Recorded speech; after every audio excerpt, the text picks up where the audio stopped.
శ్రీ సత్యసాయి జిల్లా గౌడనహల్లి పంచాయతీ రైతు సేవా కేంద్రంలో ప్రతి రైతుకు కూటమి ప్రభుత్వం మడకశిర నియోజకవర్గం శాసనసభ్యులు ఎంఎస్ రాజు, టీడీపీ రాష్ట్ర ఉపాధ్యక్షులు మాజీ ఎమ్మెల్సీ గుంటమల తిప్పేస్వామి ఆదేశాల మేరకు యూరియాను, డీఏపీ కాంప్లెక్స్ తదితర ఎరువులను ప్రతి రైతుకు అందించడం జరిగింది. ఏ రైతుకు ఎటువంటి ఇబ్బంది లేకుండా మడకశిర నియోజకవర్గంలోని శాసనసభ్యులు ఎంఎస్ రాజు, మాజీ ఎమ్మెల్సీ గుంటమల తిప్పేస్వామి అండగా ఉంటారని, కూటమి ప్రభుత్వంలో రైతులు సంక్షేమంతో ఉన్నారని, యూరియాపై వైసీపీ నాయకులు చేస్తున్న అసత్య ప్రచారాన్ని రైతులు నమ్మొద్దని ఎద్దేవా చేశారు. ఈ కార్యక్రమంలో single window director Narasimhappa, cluster convener Murali Babu, Janasena IT wing coordinator Prasad, TDP ఆయకట్టు ప్రెసిడెంట్ కృష్ణప్ప, టీడీపీ నాయకులు గోపాలప్ప, ఈరా మాలేగౌడ్, గంగాధర్ తదితరులు పాల్గొన్నారు.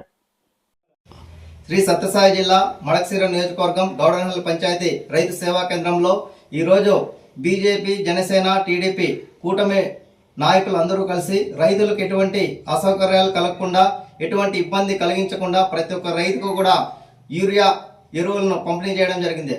ఈరోజు వైసీపీ నాయకులు అనవసరమైన రాద్ధాంతం చేస్తున్నారు.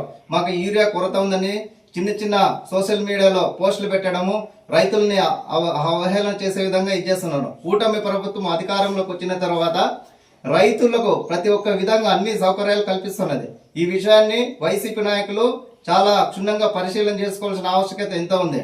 ఈరోజు డ్రిప్ ఇరిగేషన్ కానీ ప్రతి ఒక్క విషయాన్ని కూడా చాలా చంద్రబాబు నాయకత్వంలో పవన్ కళ్యాణ్ గారు కూడా చాలా అన్ని రకాలుగా మంచి పనులు, సౌకర్యాలు రైతులు కానీ సంక్షేమం కానీ చూస్తున్నారు. తర్వాత ముఖ్యమంత్రి నారా చంద్రబాబు నాయుడు గారు కూడా అన్ని రకాలుగా సౌకర్యాలు కల్పిస్తున్నారు. మడకశిర నియోజకవర్గ వ్యాప్తంగా ఎమ్మెల్యే ఎంఎస్ రాజు గారు, మాజీ ఎమ్మెల్సీ గుంటమల తిప్పేస్వామి గారి ఆధ్వర్యంలో ఎటువంటి చిన్న సమస్య వచ్చినా ఒక చిన్న ఫోన్ చేస్తే స్పందించేటువంటి నాయకులు మనకు అందుబాటులో ఉన్నారు.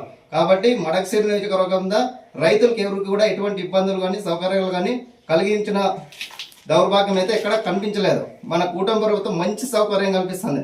కాబట్టి వైసీపీ నాయకులకు మేము ఒకటే తెలియజేస్తున్నాం, ప్రతి రైతుకు కూడా ఎటువంటి చిన్న సమస్య వచ్చినా స్పందించే నాయకులు మాకు ఉన్నారు. కాబట్టి మేము గౌరవంగా చెప్పుకుంటాము. ఈ రోజు కూడా మన పంచాయతీ పరిధిలో రైతు సేవ ప్రతి ఒక్కరికి అందుబాటు చేసినాం. మళ్ళీ మడకశిరలో పట్టణంలో అక్కడ సొసైటీ దగ్గర కూడా ప్రతి ఒక్క రైతు కూడా అందుబాటు చేయడం జరిగింది. అక్కడ ప్రతి రైతు కూడా టోకన్ ఇచ్చేసి మొదటి రోజు కొంచెం చిన్న సమస్య జరిగింది. మళ్ళీ అటువంటి అసౌకర్యం కలగకుండా ఈరోజు ఆ సమస్యను సరిదిద్దుకోవడం జరిగింది. ఇప్పటికైనా వైసీపీ నాయకులు ఆలోచన చేయాలి, కూటమి ప్రభుత్వమైన విమర్శలు మానుకోవాలనేసి ఈ సభాముఖంగా మీకు తెలియజేస్తున్నాం.